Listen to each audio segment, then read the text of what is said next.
What's going on, everybody? Matt, the lumberjack landlord, here with his good buddy Dion, the world famous Dion Talk Financial Freedom, who drives people by the thousands to his events at Bigger Pockets this weekend. Congratulations on that again, my friend.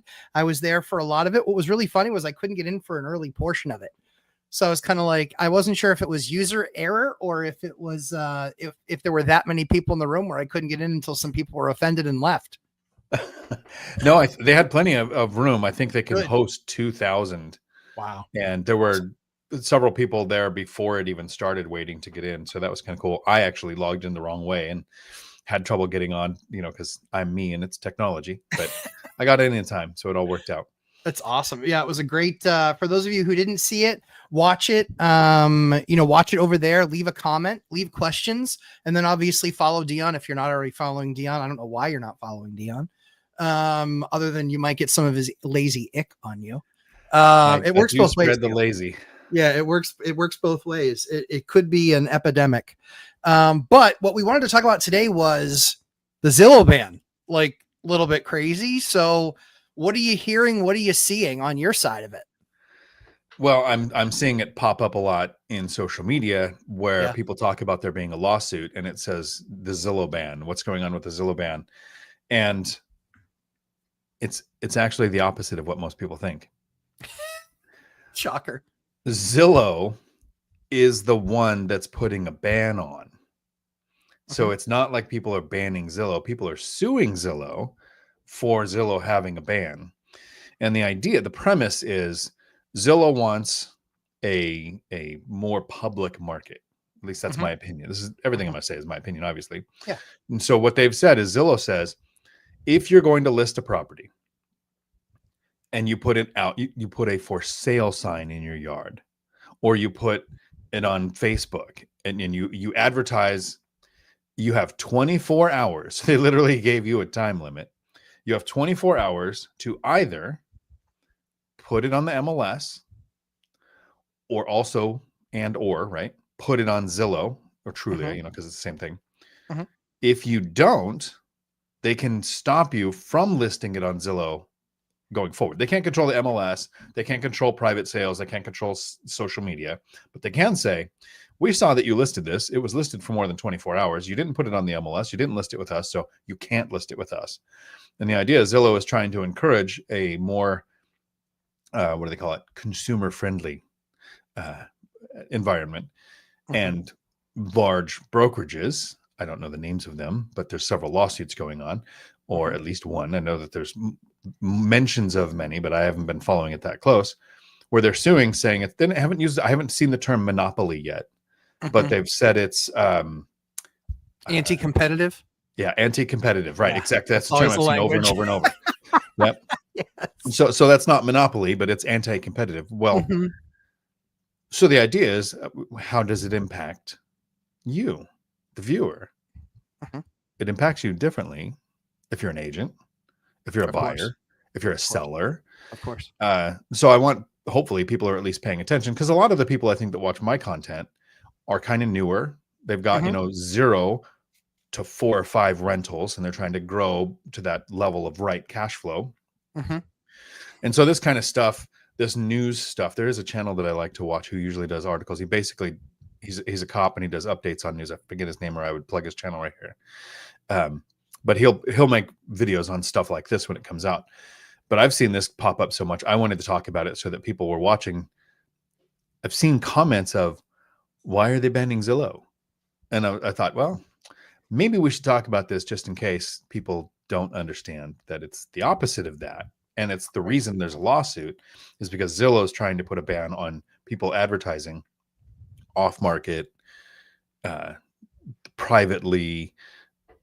So the idea is, if a brokerage tries to market to their preferred clientele first, that might not get the best price for the seller. Right. So sure. I mean, the challenge that you always run into, and very often when you have an off-market property, is it usually has what I call off-market problems or on-market problems. You have the property off-market because it has on-market problems, and those might be a condition or or a well or a septic system or a heating system, something that's really, really big, a massive expense, and one of those things that an FHA loan is not going to apply. And if it's in that price range, many of those people are FHA buyers and VA buyers. They know that you'll get, 3 weeks, 4 weeks down the path on the VA side, and oops, bad news, your deal just blew up and now you're going to start from scratch and you can't keep anything because the VA makes the rules. Or FHA, same exact thing. Instead of 0% down, it's 3.5% down. But then they walk the house and they go, hey, this is actually failing. And so bad news, we're not going to approve your loan because they're protecting you from another big expense right after you close and having to make this big repair. And then the hold of escrow back and all this other complicated stuff. So very often there are a lot of these properties where people just say, hey, this cannot go on market first. This has to be solicited with a bunch of off-market type of buyers because they buy problems. They're different. They have a different avatar or user profile or buying profile. And so a lot of time that's what the driver is. I like those kinds of deals because if a septic costs 15, they're not saying, well, the house is 300 minus 15. They're saying it's 250 because we don't want to deal with the problem and we can't afford the time and the effort and the energy to do it. So I'm more than happy to jump in and go, I'll spend 15 because now I'm in for 265 instead of 300. And I can write a check for cash. I can get a loan done just by making a quick phone call and I can actually get that deal done. Thoughts, feelings? Well, I'm personally torn. So first of all, I don't really have a horse in the race, right? I'm not an agent. I have almost as long a list of reasons why I'm not an agent as the list of reasons why none of my properties are in an LLC. Like, sure, I'm not that I don't know, whatever you call it, soapboxy about it. Do you know if it's just rentals, Dion? So if this is rentals and for sale? I haven't been following. I didn't even think of rentals. I was just thinking because for sale. Most people's rentals go on the market, and the question is does the same rule apply there as well? I'd have to do some research. I don't know that it does because, well, I mean, it could. So that's where I'm torn is, right? In an open market, one company can't tell another company what to do. So I fall on that side of it. But on the other side, Zillow's not saying if you don't list it on the MLS within 24 hours, you can't list it on the MLS in the future. They're saying if you don't follow our rules, right, for our company, right, you can't use our company. So I'm on their side. I'm on Zillow's side. You control your company. That's the free market. That's right. I have no idea how the lawsuits will go because you have no idea what the mentality of the judge you're going to get is. And we've seen how that can swing both ways. Very much so. Yep. The idea is it's almost like politics, which we are not going to talk about today. I don't care who's in office. Like, I'll vote. I have an opinion. But as far as running a business or running my rentals, I don't care who's in office. I have a plan for if this idiot gets in, and then I have a plan for if this idiot gets in, because that's our choices usually. Isn't that people we totally agree. Totally agree. But same thing with the Zillow thing. If I'm going to list a property, I'm going to have that conversation with my agent. Sure. I'm going to say, how do you list? Maybe even ask, how does the Zillow ban impact this? If you go to a big brokerage and they say, based on the property you're trying to sell, the problems that you have, we've got a buyer base that'll get you the best deal. Right. And it's not on the MLS and it's not on Zillow. It's our internal thing. If they can explain it and justify it, I'd have the conversation. I would want to know that before going in. So have a plan for your situation, right? Your property, your agent, your goals, your timeline, all of that. I mean, if you end up listing with the private thing and it lists for 3 weeks, 2 months and doesn't sell, and then you say, well, hey, I want to get it out there. And now your only option is MLS. Right. Because you've lost the Zillow option. I would want to know that ahead of time and not get kicked in the teeth 2 months from now when I realize, wow, almost everybody around me, they don't watch this Dion Talk guy because he doesn't like Zillow. He doesn't like looking on Zillow. He uses it as an example to learn a market, but it's not updated. Zillow had to put in a rule that said, if you don't also list it on Zillow within 24 hours, we might, in the MLS, we'll stop you from going on Zillow ever. And everyone I've argued with for the last 5 years said, oh no, my Zillow gets updated every 5 minutes. I'm like, I don't think that's why Zillow would be making rules like this if that was true. Because my deals that I closed on 2 or 3 months after closing showed up on Zillow, the first time they showed up on Zillow, as pending. Yeah, seen that too. It really matters like where they're pulling the data from, the state and the rules that they have in the state. Eric brings up a great point. Zillow wants more open competition. Why? To boost sales prices. Absolutely. The challenge is the asset, Eric. So there's a lot of properties that, as an example, somebody might not be an agent, but I decide that I don't want an agent for this asset. I do want to market it myself to the people that might buy an asset like this, and I don't need an agent. There's people that are sophisticated that don't need agents, because in many cases they just add fees and just add dollars. OT water-based solar. Yes. So you can also use hydrogen peroxide. Andres, you can use hydrogen peroxide.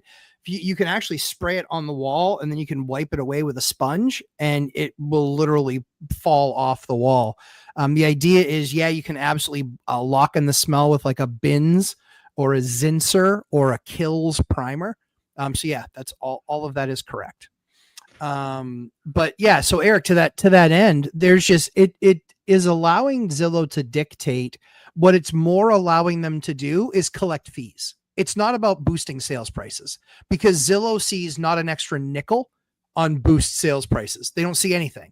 Whether the property goes for $5,000 or 500,000 or 500 million, they don't see an extra dime. What it is about them getting insertion fees. That's what it's really about. It's about them getting traffic, them getting fees.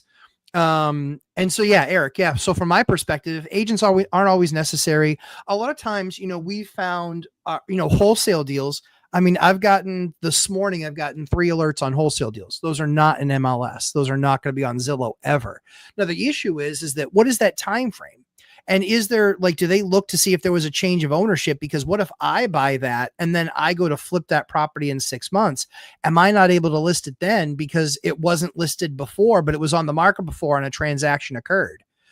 Are they looking that closely at the deed to go, hey, this transacted 6 months ago, we're going to let them on, or it transacted 6 months ago and they didn't use us then, so they can't use us now. So that's the far reaching of what could this possibly get to. And it's a little bit of hyperbole, but it still does make sense. It still does make sense. I'm going to go on mute for just a second, Dion. Go ahead. Okay. Yeah. I'm going to talk about the question about the cigarette smell, from Andres, experience. Well, fresh wall paint eliminates smoke odor. Previous tenant was a chain smoker. This happens more than you would expect. And I don't understand the mentality of people that don't think that everyone else can smell them, but smokers smell. So it's not just painting the walls. So there's like a process.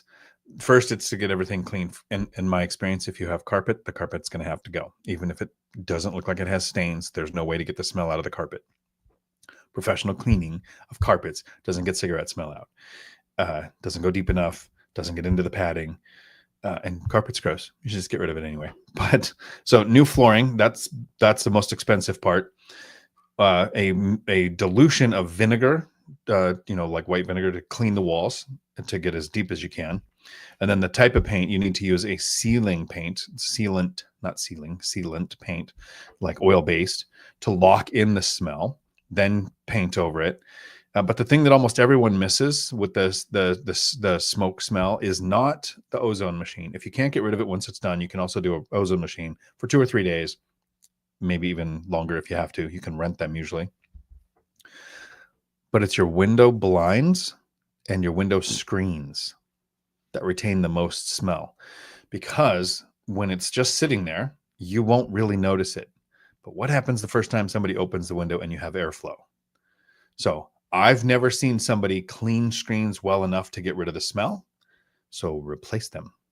New screens, more than likely new blinds. Yeah. And for me, the smell is just as bad if somebody's been smoking in a place for 2 months or 27 years. All of the steps have to happen. So I've not kicked a tenant out for smoking inside unless it impacts the tenants next door. That would be a different story, because the damage is done. It's going to cost you all of these steps to get it taken care of when they move out. So it's up to you. Do you want to deal with it now? if they've moved out, you're dealing with it now. But if you find out a tenant is smoking inside, do you want to take action and cause a bunch of work for yourself now, or do you just want to have the work when they move out?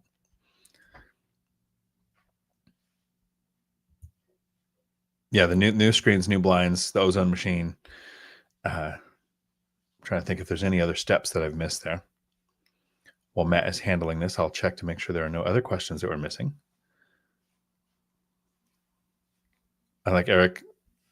Zillow wanting open competition. Why? Zillow wants more people to list on Zillow because the more the platform is used, the more marketing it has, the more advertising it has, the more affiliate programs it has. I think it's more about driving business to them than trying to control prices.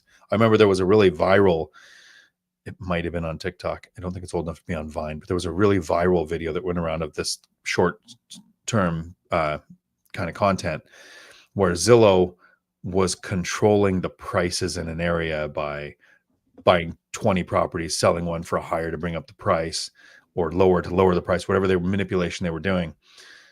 People have a lot more faith in what big companies can do. Zillow lost $500 million because they were trusting AI. And while they might have goals, I don't know that they're good enough to pull off something devious. They might not have the best intent, though. Yeah, I'm back. Yeah, so Eric, to your point, so ozone machines work great. They're fantastic.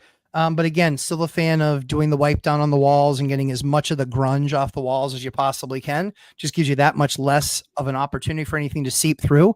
And you can also get like a big, 47-gallon bucket too.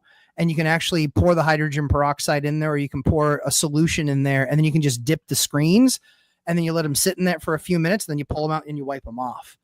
Because the screens are going to have to come out anyway, because there's going to be yellow and white line. There's going to be white where it hid behind, and then there's going to be yellow where it didn't. And so it's just going to be a full clean job.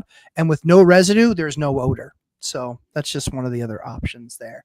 And that was an update from the agent, because we have 3 deals going as we speak. That's just stupid. Last week, I didn't expect to be doing any deals. And all of a sudden, over a 4-day span, 3 deals. So excited for that. And like I said, I won't share any detail on the third one, because that's just got elite and asshole written all over it, which I love. It's one of my absolute favorite types of deals. But yeah, the other 2 I talked about on my live last night. Feel free to check that out. But yeah, so do we make any more progress on the Zillow ban thing? Because we don't know timelines around it, time frames, if it changes hands, if it's rentals, if it's only for sale stuff. The reason I wanted to bring it up is because there isn't a lot of information, because the court cases are basically just starting, right? So who knows how it's going to fall. I wanted to bring it up because there was so much confusion on what the Zillow ban was. Yes. It's people thinking Zillow is being banned, and it's the opposite. Yeah. Zillow saying, if you don't use our platform, you can't use our platform. Yeah. So you'll hear all the same stuff that you hear with Google, with Microsoft, with Apple. You'll always hear this anti-competitive, and that's what will be laced within everything. And quite frankly, these guys get found guilty of this stuff all the time in Europe.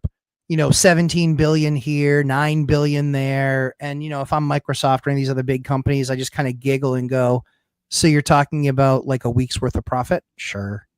Well, they call them the bean counters. Yeah, exactly. What's our budget for lawsuits? Oh, that's cheaper. Yes. Or we benefit more from the problem than solving the problem. Absolutely. Absolutely. Yeah. We're happy to jump on board with that. And hello to Cynthia and Frank. Good to see you guys. But yeah, ozone machines, I swear by them. I've had one for actually about 10 years. They're absolutely spectacular. You just got to be really careful and follow the instructions to a T, because it's really bad for you to breathe that stuff in. So you got to make sure that you're using it in a single family house, or if you're putting it in a place that is other tenants, you want to get them out. But you can also run that thing for 72 hours and solve a lot of problems. But I like to do the easiest thing first, which is just douse the walls and watch that stuff roll off the walls and just sponge it all off. And you'll get 90% of the nicotine off that way. And that's what that is. That's nicotine staining. Yeah.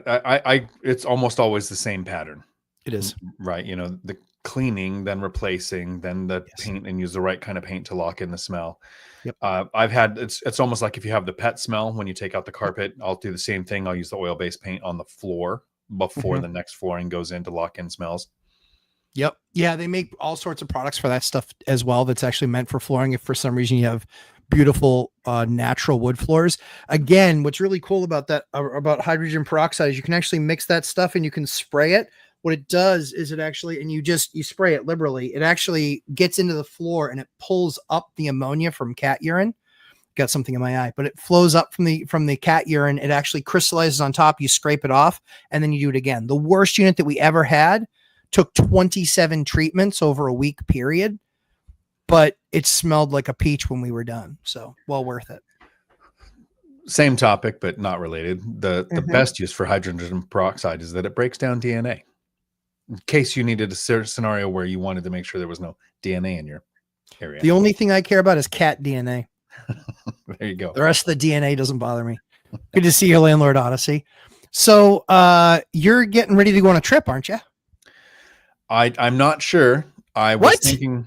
So this is the okay, second topic for this video for everybody who's here for real estate stuff. This is Matt the Lumberjack Landlord and Dion, who have been retired now. You're February of last year. Yep. Was Valentine's Day last year. Here, you're like almost a year and a half now. Yep. I had my 3rd year anniversary, July 5th. Yeah. These dates are more important than all kinds of dates that happened before then. True story. And so the argument is, who's lazier?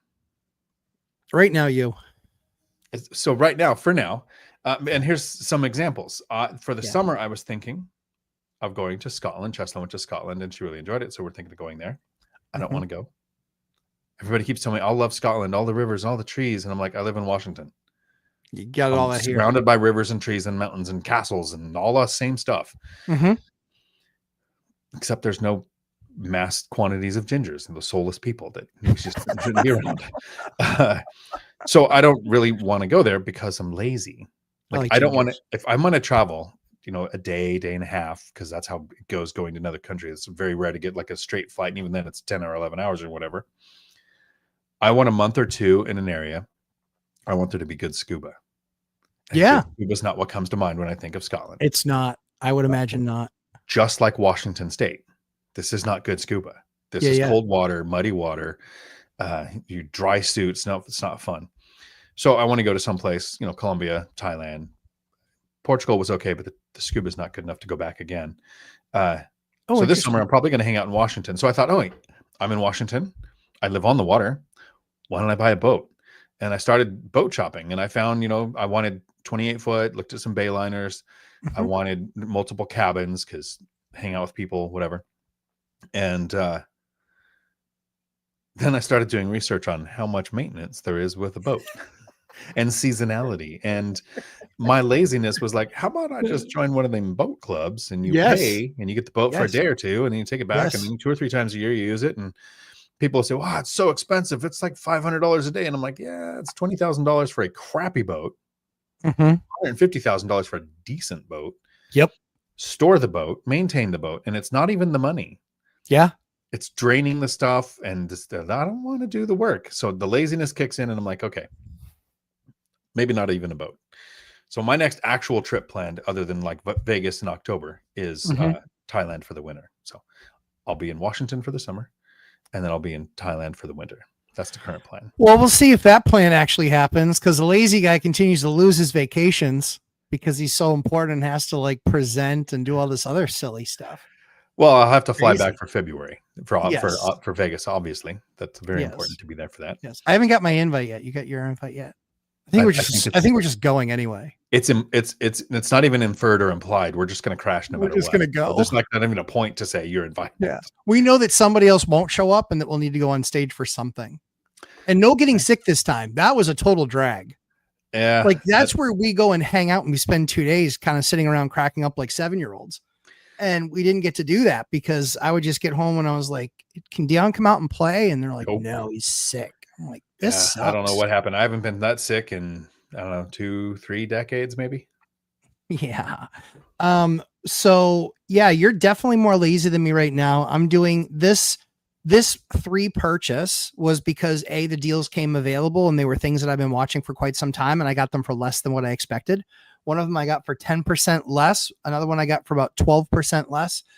And then believe it or not, on the last one, I think I'm actually overpaying, but that's why it's an elite strategy.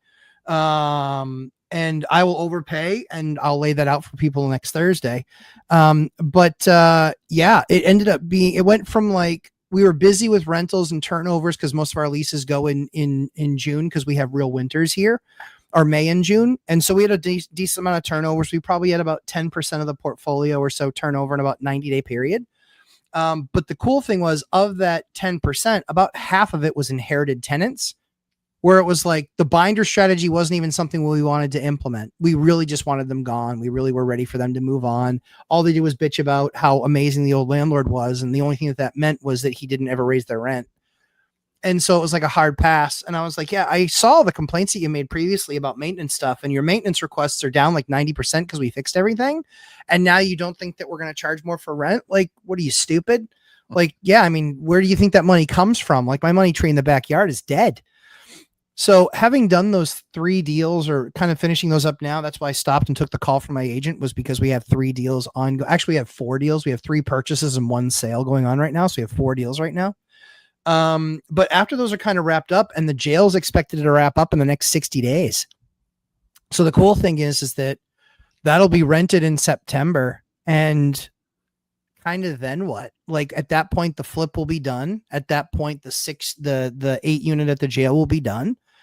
I'm sure I'll find something else, but I'm gonna walk on the lazy side for a while Dion goes and suns himself in Thailand. Maybe. I think people should take a note of this video and say, in October, here's what Matt is doing, based on him saying he's going to take some time and underestimate the power of doing nothing. Yeah, it's going to be interesting. I've done a lot of nothing this summer until these deals happened. So it was kind of funny because it was like, I literally said to my agent, I go, this is hilarious. Like, we did a deal earlier in the year, but the fact that we're putting 3 together at the same time, and 2 of them, one of them was off market and 2 of them were on market and getting no love. So the strategy that Dion and I employ of just watching stuff on, and, being 30 days over and just watching it kind of twist in the wind, it works. There's one that's been on for about 75 days, and they literally commented, they said, this is the worst offer that we've gotten on the property. So our answer back was, if it's the worst, why are you taking it? And then they answered back, they're like, well, we think it might be time to move on, but we need a little bit more. And so then I told my agent, I said, ask them if they have a current offer. And he goes, yeah, I'll do that. So he gets back to me. He goes, they do not have a current offer. I said, then tell them to shut the fuck up. They're welcome. I was like, but we hadn't countered yet. So I countered back at a much lower number, and they still said yes. So pound sand. But anyway, Matt, how many agents do you have in Vesta Wealth? I have 3 primary agents. I have and none of them work for me, but they're the primary people I use. So I have 1 rental agent that's basically just gets all of my rentals because she works within our system. She's a 1099. I pay her, basically on a contract basis. And I pay her by the hour. I don't pay her by the apartment because that's highway robbery. I want her to get paid based on the amount of effort that she has to make to get a unit rented. That's it. It's directly correlated to effort. Then I have a primary buy and primary sell guy. That's typically the same guy. And then I have one other. I actually have somebody that's a primary buy. Someone that I buy from primarily. Oops, here we go. We'll do this. Somebody that I buy from primarily because she actually works with a bunch of older landlords. And so she's done property management for them for a number of years. And so a lot of times when she's like, hey, I've talked to this person and they're, in their 70s, they're ready to move on, I thought I'd reach out to you. And she reaches out to me and 2 other people, but she knows that I can put together the most deals. What's really funny is she used to only do that for 1 guy. And I kept on telling her, I'll pay you more. I'll pay you more. I'll pay you more. And eventually I started to get the deals, and I started closing more of the deals. And I said, I'm not going to be as picky and bitchy as that other guy. I know who he is and I know how he walks a property. I'm not going to do that to you where you're constantly in a position of embarrassment talking to the seller. I said, so I'm going to always be reasonable and fair. And I'll just give you a number that is fully justified. And I'll give you all of the notes. I'll show you all of the math. And then you can make a move, based on what you feel is right. So yeah, really it's kind of 3 primaries. But I've bought from, or I bought with another 100 agents, maybe 80 agents. So in our area, there's not many that I don't know. If you're a producer, I know you. I basically work with 3 agents, and my last 5 deals went through 1. And it's because he's more proactive. He goes through the listings that get sent to me and says, of these 37 properties, these are the 2 that probably hit the most of your, like literally follows up and does. Right. And sometimes he's right. Sometimes it's something to take a look at, and I'll find some reason not to. But because of that, just being proactive is why he's gotten pretty much all of the deals. Invest to Wealth says, when having rental properties under your name, do you have to provide tenants with your primary home address as the owner so tenants can claim rent tax credit?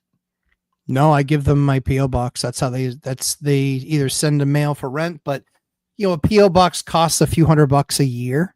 It's well worth it. For me, I don't, if they're, because let's fast forward. There's a problem. They want to track you down and they have to do work to find your house. Well, that proves something in a court of law. We had open lines of communication. They had they had an 800 number that they can call. They had an email address that they could call. They had a property management system they could send something to. They had a PO box that they could send something to, but they felt it was right for them to violate my personal space and my personal life for them to get their point across because they're special. So for me, I've actually used that in court to kick their ass and say, you see our response rate on all of these other different options. It just wasn't good enough for them. They thought they were special. So that's why we do it that way. So we just give them a PO box number. Yeah. So I don't know that I would have to look up the laws on whether they have to have some kind of physical address to get the tax credit. I know that, they shouldn't. No, but there's also this new, I think it's just an executive order right now. So we'll see if it gets turned into law in the future, where consistent rent payments can be used by mortgage companies to help you buy a house, which I'm on board with. Yes. I've tried to get my tenants to buy, and which is counterintuitive because I said I spent so much time building a portfolio that limits tenant turnover. Like I bought properties that have the aspects that keep tenants longer. I use the binder strategy to keep tenants happy. Why would I want tenant turnover? Well, I don't want to buy properties and have tenant turnover because that's a lot of work. But like you said, the best thing is those tenants that you had, if you can get them out of the property, you have the biggest rent increase. You get to stabilize that unit completely differently. You get to do some value adds that you wouldn't do while the tenant was there, but you can do it now that they're out. So the best outcome sometimes is the tenants get out. I've had a tenant, buy a house, or the remote workers that moved out of the area, or person inherited a house. And those are my properties that get the biggest rent increases, because while the binder strategy gets you a good rent increase, it gets you one without a rehab, without the value add. So it doesn't get you to area average rents, which the tenant turnover does. Mm-hmm. Landlord Odyssey said, Matt, my gut is completed and got tenants locked in. Everyone loved the units. We'll make a walkthrough video this weekend. That's just one of the things that we teach in my course is how to redo a unit. The features, the functions that you have to have within a unit to make it automatically be the top of everybody's list. Think about it this way. He just finished the rehabs of these properties. Everybody loved it. He had multiple people to choose from. So guess what that means? That means you can turn it into, hey, so I've got 5 people that qualify for the unit. Would like to understand, would you like a 2-year lease?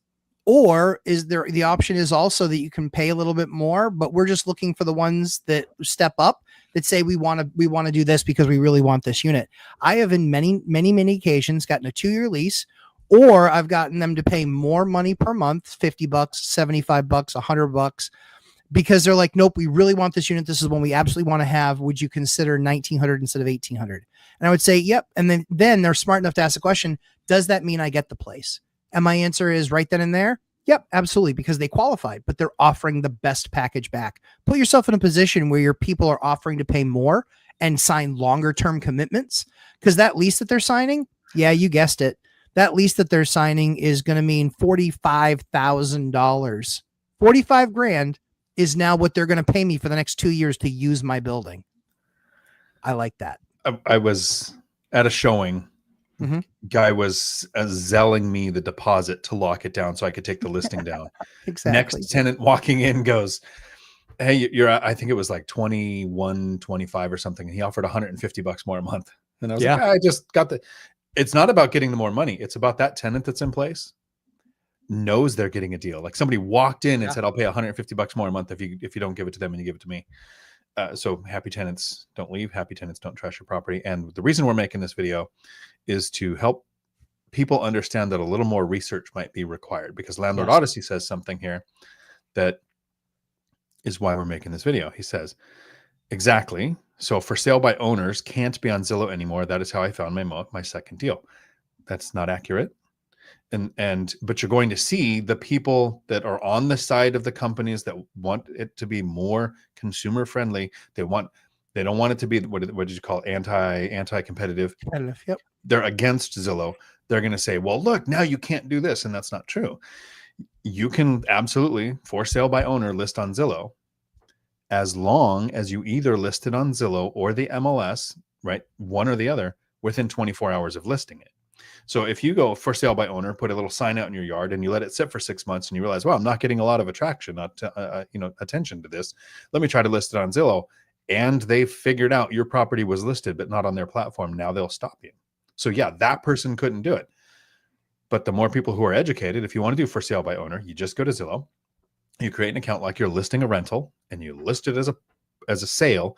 You might have to call the number, just like I did with my I have not ever had to do it since, but the very first rental that I listed on Zillow, and when I made the account, it wouldn't list until you called a number and they asked you some clarifying questions to make sure you're the owner, so you're not running a Craigslist scam on Zillow.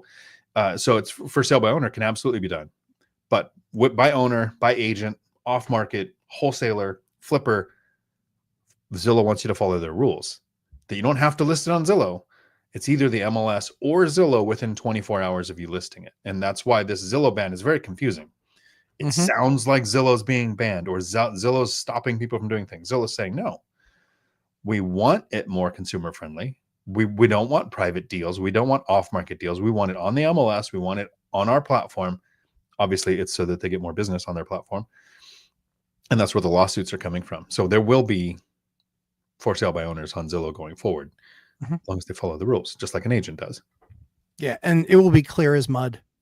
It'll be clear as mud, like how the timing starts and blah blah blah. It'll be all that silly stuff. Let's see. So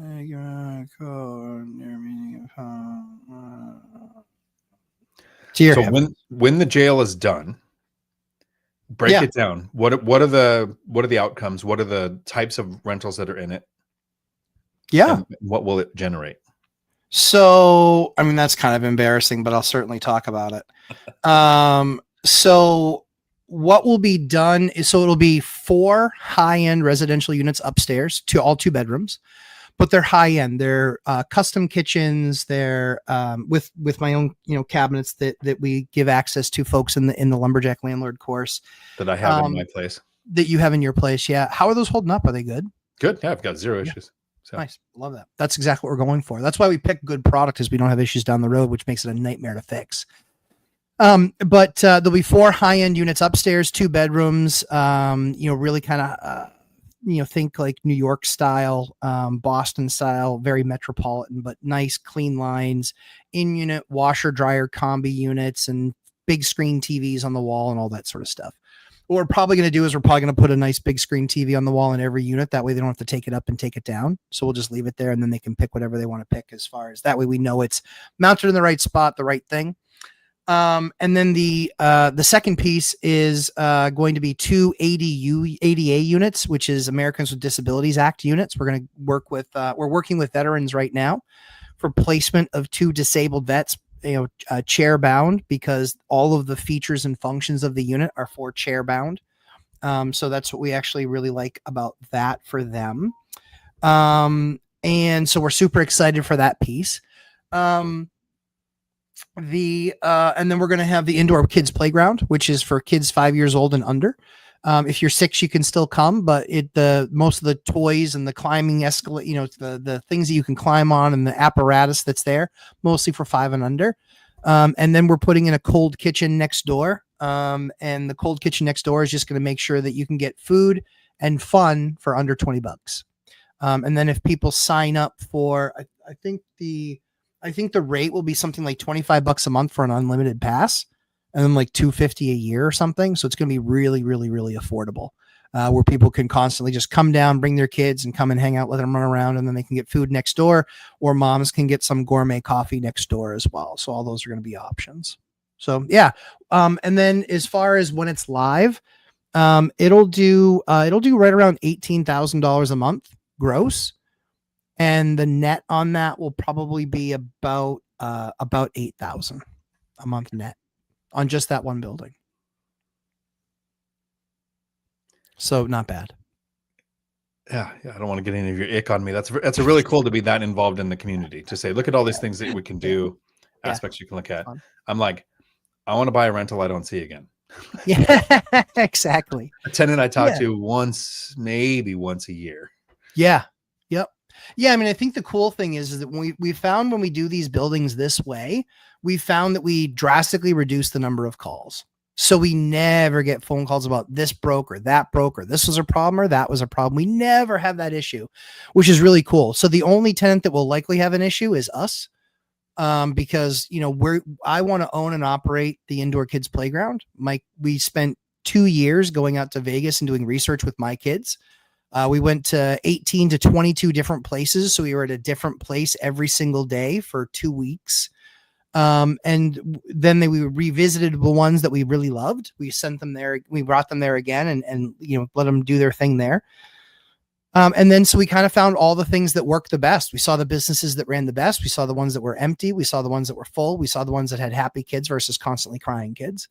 And so I would just ask my kids, what did you think about that one? And they're like, oh man, this was awesome. And this was awesome. No, that was stupid. No, this was stupid. I didn't like this. And I was like, well, it's not stupid. You can't say that, but say something else. They're like, I didn't like that. I was like, that's good enough.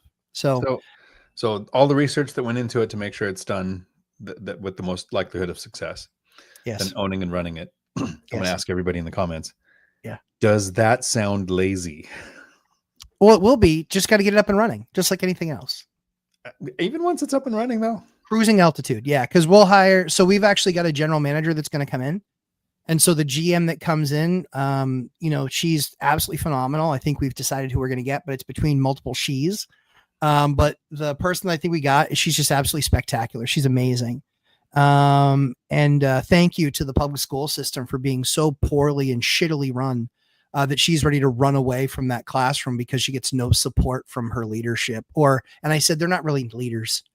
They're more in charge of stuff. But again, invest to wealth. The cool thing is that maybe you hate money. That's possible. You might hate money.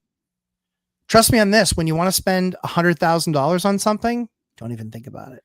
Not when it's not a house. Your time. Yeah. But I'm younger than you. I got tons more time. I have shoes older than you, Matt. There's a house hack question from Ryan. Yeah. Should we find a great deal first, get under contract and go through the inspections with a slightly longer close date, and then get the lease on our current primary, or lease it first and then start? No, I think that you're going to have that gap of time no matter what. So you want to make sure all of your stuff is good and done. I would be making sure that you have the next place, making sure that the work is done in the next place the way that you want it to be before you have to move in and live in it, per se. That's always my feeling. And even on the types of loans that you get, a move-in loan or an owner-occ loan, they give you 60 to 120 days to actually get into the unit before you actually have to make that your primary residence. And it's for just such a purpose. So for us, I was always looking in the market because I was always doing my daily homework of, what's the next property I'm going to buy. However, until I bought it, was under, and knew kind of what I wanted to do there, did we then start listing ours, trying to rent ours out. I don't need the only caveat there, it would be the twist that I had to do. So Ryan, if you have a good income and a good debt to income ratio and a good work history, you buy the place you're looking at, And in my opinion and my experience, no one cares where you live. No one's going to care how long it took you to get in there. Yeah. You just can't get another owner occupied loan for another 12 months, right? That's like a time delayed device. Correct. So you have the time to move into the place and then rent out your property. If you run into the issue that I did, where my debt to income ratio wasn't good enough, what I ended up doing was moving into an apartment, renting out the house. I had to do it for 2 years to get the rental income on tax returns because I was just started at the CDL school. I was making like $17 an hour and I had all the debt I didn't know about until the divorce. So I was in a pretty bad spot. So if your position isn't great, there is a way to do it where you move into an apartment, rent the house out, get the rental income on your tax returns. Some lenders will take 1 year. My situation was so crappy, and it was right after, it was like 2013 or so, after the 2008 crap that happened to the lenders. So they wanted 2 full years of rental income before my property I was purchasing, the rental income from that could be counted in my debt to income ratio. So if you're in a good position, Matt's way is perfect. If you're in a terrible position, there is a way by just moving into an apartment and renting out the house.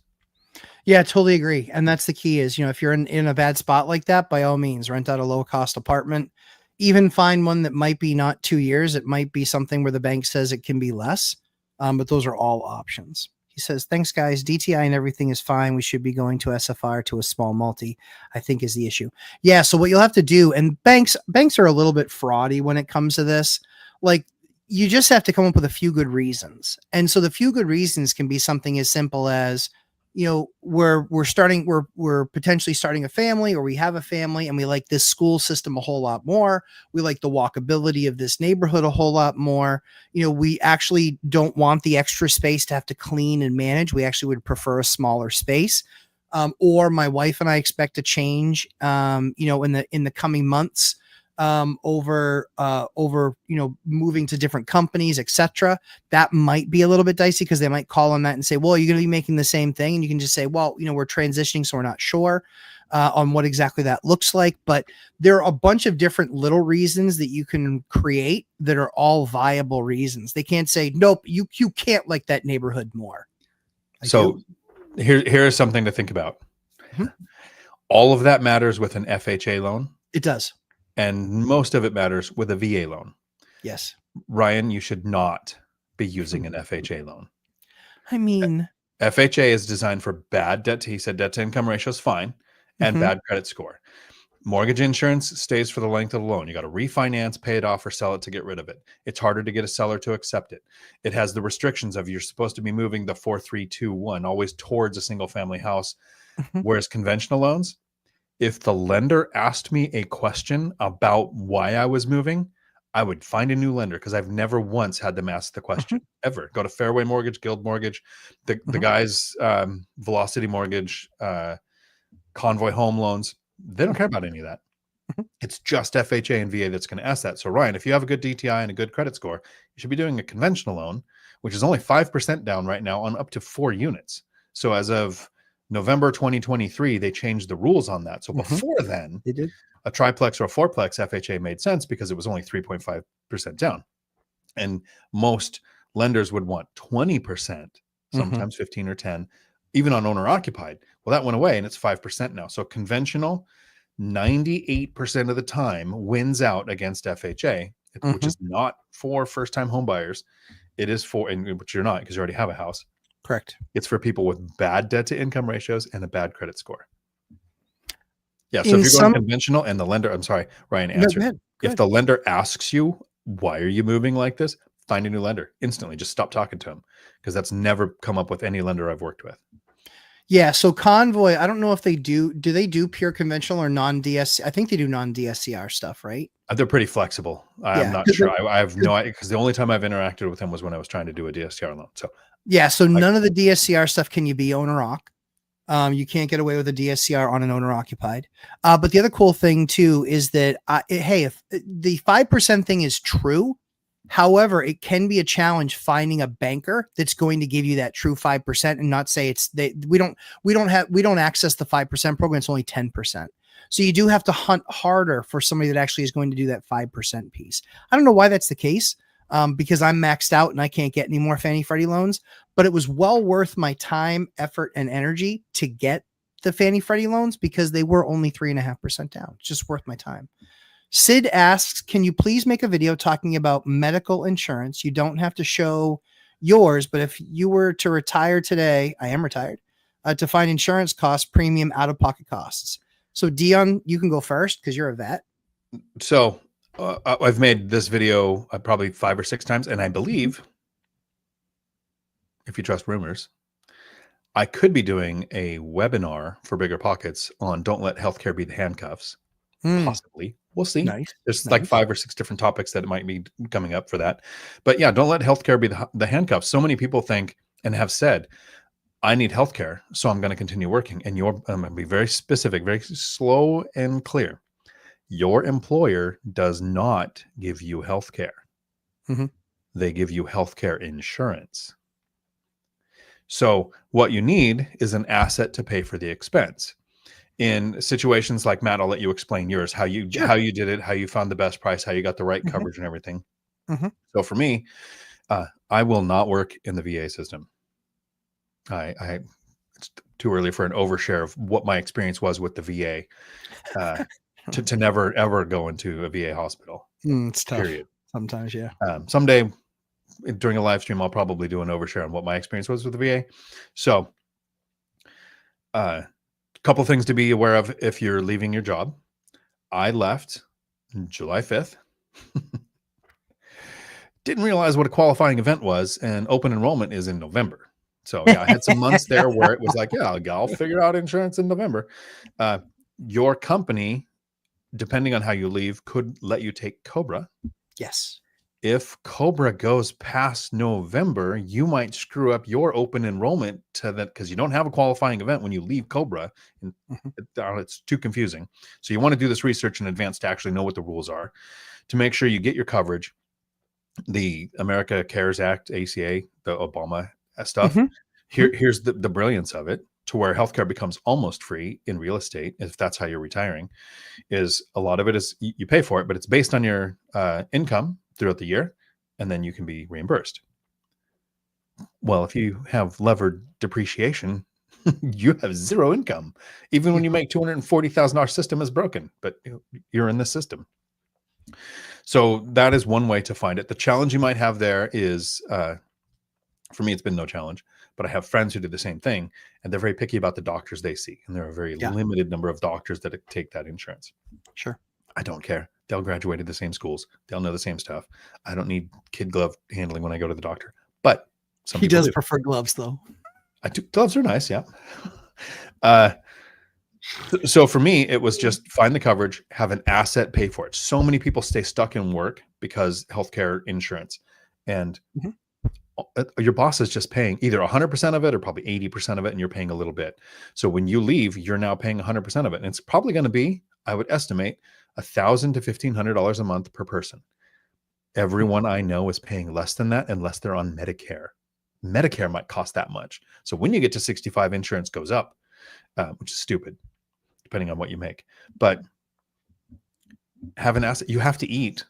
Nobody says, oh, I would retire, but I just like food. Right? It's not, I guess some people do say that. But if you have an asset covering food, an asset covering travel, an asset covering housing, an asset covering your vehicle, you just have one covering insurance, and you don't let it be the thing that handcuffs you to work. And then Matt, you have an interesting way that you solved the problem because of some pre-existing things.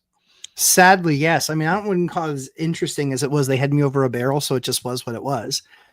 But my daughter had cancer 3 years ago. Thankfully, she's okay, but she has an amazing team of doctors that we're super blessed to be able to get access to, because they actually were the specialists. They're one of 3 specialists in the world in the Boston area. And so we need to go across the border. Well, Obamacare doesn't work across borders. So if you like your doctor, you can't keep them. And if you got to go across the border, you can't keep them. And so that's one of the really challenging things that you have when you have somebody where you have, a health event in the family. And heaven forbid that happened after I retired. Like, we would be stuck with the people that are in New Hampshire, and we would have to have looked for other plans. And they can't deny you, but they certainly can charge you plenty. So our family plan, so our employer used to pay about 70, they used to pay 75%. So I was paying, but our plan was about $3,000 a month. They paid about 75%. So I paid about $750 a month, $800 a month towards my plan. When I retired, I had to pay the $3,000, but The problem is that until we opened up an LLC, we didn't have a business where we could actually go and get our own health plan. So we could only go the health exchange route. Now, the health exchange route for us was horrible. It helps for the entire family, but it hurts my daughter, and my daughter needs that access. And we needed to make sure that we had that access in place. And so we pay a little over $3,000 a month for healthcare to make sure that my daughter still has access to all of her doctors, access to all of her testing. She goes 4 times a year for tests that are about $100,000 in a day between anesthesia and all this other stuff. I don't have 19 kids under 5. I do have a 7-year-old, a 6-year-old, a 4-year-old who is the cancer free, and my daughter Abigail, who is 19 months. But so I get it. It was a very real problem. But to Dion's point, it was just understanding what that cost was going to be, how we were going to absorb it, and then designating, in our case, it was designated 2 assets, 2 older assets that have more cash flow, to say, these are the properties in our heads. These are the properties that basically take care of and pay for our medical insurance. Because we literally lose 2 properties worth of income to pay for medical insurance on a monthly basis. So just one of those things that we spent the time, the money, the effort, the energy, but we actually did Cobra. To Dion's point, we did Cobra for a few months because we'd already paid our deductibles. So we had gone, part of my separation agreement with the company was, I want to make sure I'm keeping Cobra. Then they came back and asked, hey, would you like to renew it? Because it's open plan time. So you make sure that you're having that open dialogue with them.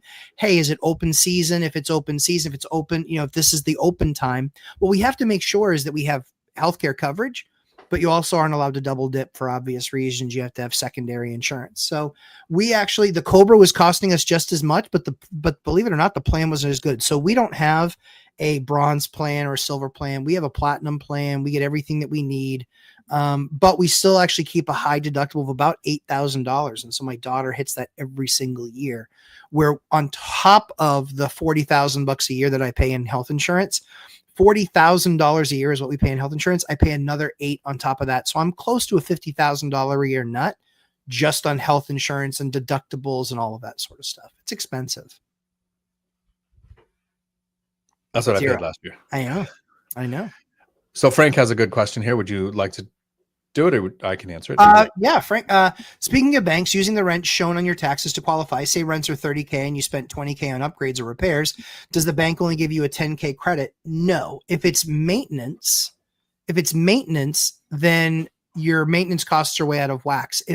If it's capital improvements, then that's something that they understand. Hey, that was a capital improvement. That was a roof. That was a this, that was a that, that was a the other. Then they look at it differently and they say, hey, your rents are really $30,000, but you had a one-time expense of $20K. Dion, has that been your experience? That's been mine. So there's a reason why banks look at multiple years of tax returns, Frank, because it's not how much you spent and how much you made. It's what you report to the IRS. Correct. And so take me, for example. Last year, I thought I was going to be paying taxes for the first year on rental income, which would have been great. But I got to carry forward a loss. So if I go to a bank, I lost money, right? Right. Well, the bank's going to take out the depreciation. Right. So I use all of the depreciation.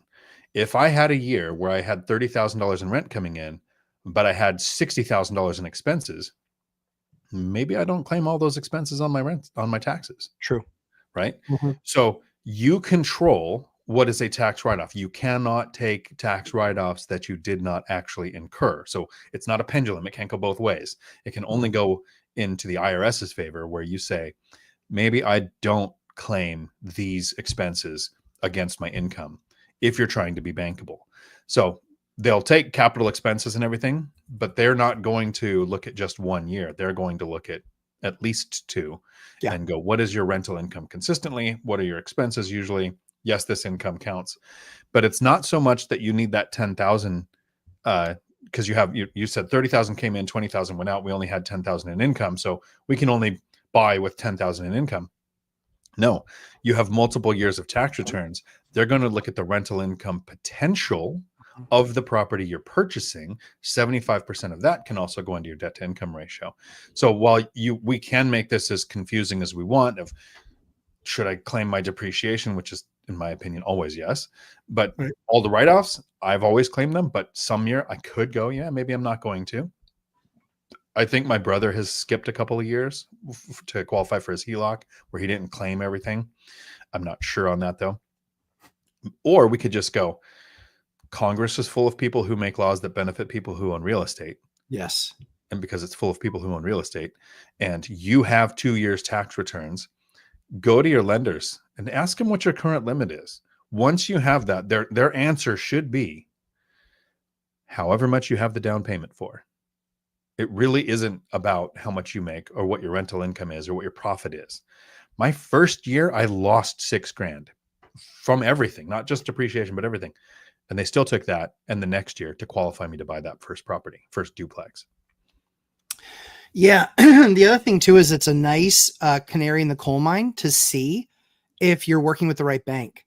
They might not know how to figure that out. And if they don't know how to figure that out, do not try to help them figure it out. Like, you're just with the wrong banker or the wrong bank. And so one of the things that's made all of our businesses easier, it's not like Dion looks for a different broker every time. He has a broker that he tries and says, go get it quoted by all the people that you support and let me know. And it's because they are competent. They are good at what they do. They understand what Dion's goals are, and they understand that they need to also get the lowest number possible. Those are all good things. Again, the challenge becomes trying to teach a banker how to bank with and how to be a banker to an investment property person is a very nasty, slippery slope where they just don't get it. Like, I had to actually put an agent on the phone with my bank because the agent didn't understand that on a commercial loan that they do not give pre-approval letters. All she could say is, he's a customer of the bank. He has this much money with us. And I said, you can just close all that stuff. She's like, right, but this isn't a pre-approval. She goes, right, I can't give you a pre-approval. That's not how it works. I can give you a term sheet, but that's all but that's what I'm working on with Matt right now, to do a term sheet. So yeah, to that end, true. Landlord Odyssey asks, Matt, if you were converting a single family to a quad, holy Lord, what heating system would you go with? I'm leaning towards cold climate heat pumps and electric water heaters. I wouldn't use those. Me personally, I would go with electric water heaters, but in all honesty, it depends on what kind of heat you're trying to produce. Me personally, I would rather go, I like the in the ceiling cassettes. You'll see them in the jail when I show the jail off again. But I like the in ceiling cassettes. It gives you more control. So we put one in each of the bedrooms. We put one in the living room, kitchen area, and that gives us complete control of that unit. The problem is now you're looking at a cost of $9,000 to $10,000 per unit. You can run it off of an IBC if you're doing forced hot water, which I always like. I think it's a better option. But you can run forced hot water. You can get radiators in every single unit. You can get one unit downstairs. Then if you ever decide to condo, you can then put in a separate unit for each individual unit. However, you can also run flow meters off those, which a number of our people in our course have done. Chris Culp has done an amazing video to that end, talking about how you can actually use flow meters, and then you can still bill back the tenants for that stuff. So it's really, really powerful stuff. And for those of you, Craig, if you want to put a link to the video, I don't know if he can, maybe you can, but Craig, if you want to mention your video, Craig just did a purchase with his son. Absolutely unbelievable. But his son created on his very first deal, obviously with dad's help, but his son did, I think, $60,000 of equity in his first deal. And, taught him how to do the entire business, start to finish, really, here's how you got and the work and all this other stuff. But, Craig came and put the channel that you put that on, put that down in the link below. If you're still there, I think you are. It was only 13 minutes ago, but put it in the link below. Maybe if you can't put a link, at least put the name of it where you can find it on YouTube, because you guys, if you have teenage kids or 20-year-olds that are absolutely rudderless, show them this video. Show them that there's opportunity there for them, but they have to do the work. But the opportunity is absolutely there. You have not because you do not. But yeah, absolutely fantastic video. And Modo, I agree with you. Dion is great. He's fantastic. Landlord Odyssey, you might be in Siberia with Matt, right? Where the heating and the cooling matters. But I'm going to answer for those people who choose to live where the weather doesn't eat your face. I have all electric water heaters. At the one place that had gas, I've replaced them. They're electric now. And I have 2 properties left that have HVAC. I used to have 4. If an HVAC needs, which I would have to do myself for it to be this low, but if it had like a $50 repair, I'd repair it. But if it's above $1,000, because it's like $500 to have somebody come look at it usually. Yeah. But if the repair is above $1,000, I'll rip it out and I'll put in cadet heaters, because in Washington State, heat is not that important. We have, I mean, a few Frigid days. is 32. Yeah, Frigid right. is So it's not freezing. that important. Yeah. As where it is for you. We don't Yeah. use gas. Gas here costs way more than electric. In your area, it's way cheaper than electric. Yep. As an example, in the summer with AC, my electric bill last month, $63 total. Like that's the price. That's the taxes and everything. So in the winter, it might get up to 110 if I run the heat like all the time. Gas would be $300-$400 easy for here. So I'll rip it out. I don't go into my properties and create an expense by ripping out the HVAC system and putting in cadet heaters. Very easy to do. Very, very, permits are easy to pull for that because it's through L&I in my state. It's not even through the permit offices. Electrician can do it. There's almost always room in your current panel because the HVAC was running in the panel and you're just swapping out for those breakers. And there's much cheaper. They're more room specific. Tenants are happier because they can heat or cool a specific room instead of an entire house to save money. So it's like real estate. It's local.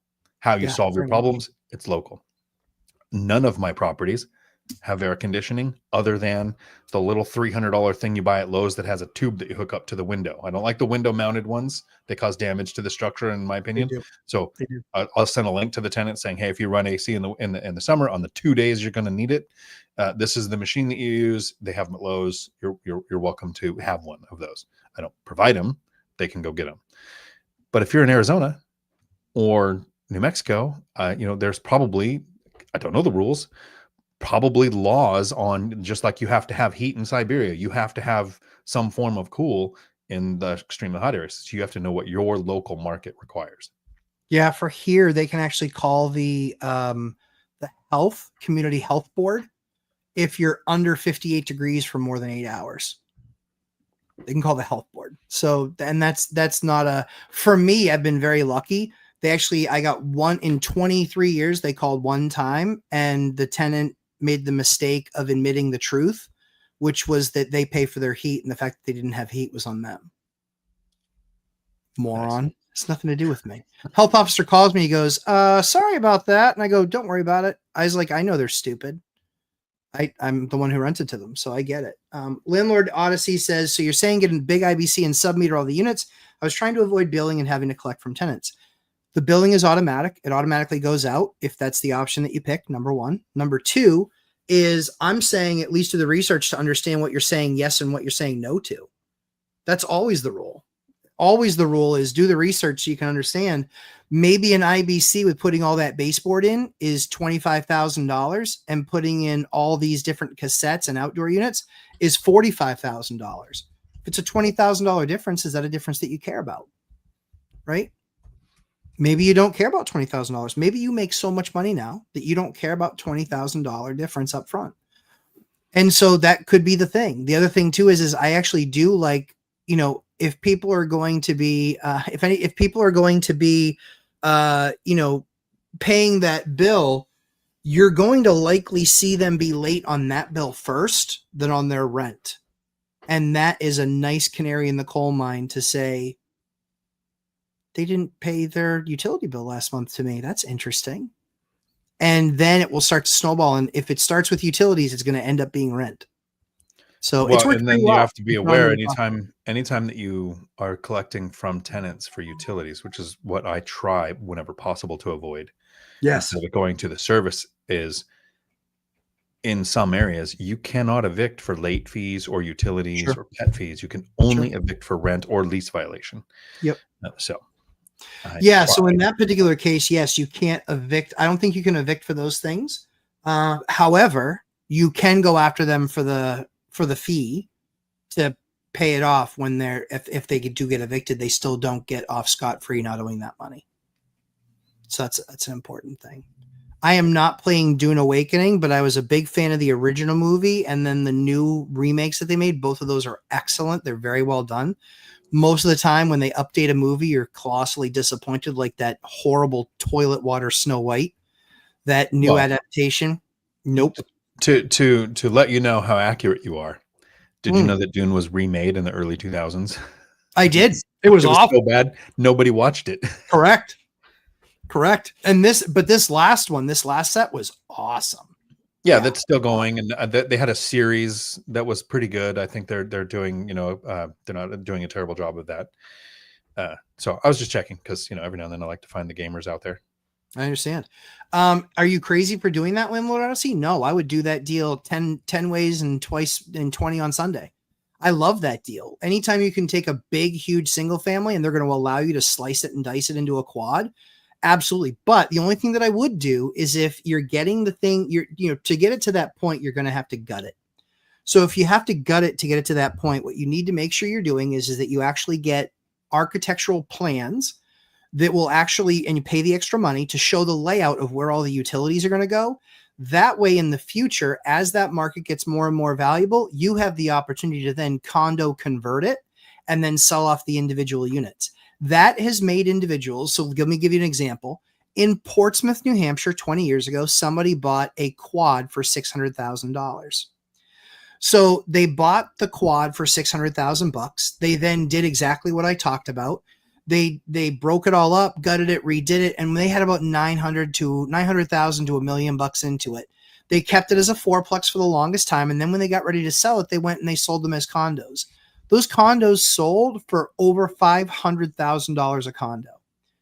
Over $500,000 a condo. Some sold for over $6. I think 2 of them sold for over $6 and 2 of them sold for just over $5. So that means they turned that into a $2.2 million deal in a 20-year period from about $500,000 and change. So guys, look at Craig Cammon, see that, and look it up on YouTube. He and his son did an amazing job. Congratulations to them on such a successful project. Absolutely awesome. I was glad that Craig was able to be in the course and learn some things from that. So that was awesome. Landlord Odyssey says Keene does not have natural gas. They have some kind of propane air mixture, which turns out to be more expensive than other methods of heating.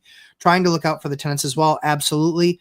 Yeah. Electric for water heaters, honestly, and then any other type of, heat. I want to be you don't want to be natural gas. You want to be propane out there in your region. So I know the state really well. And what natural gas companies look for is they look for density.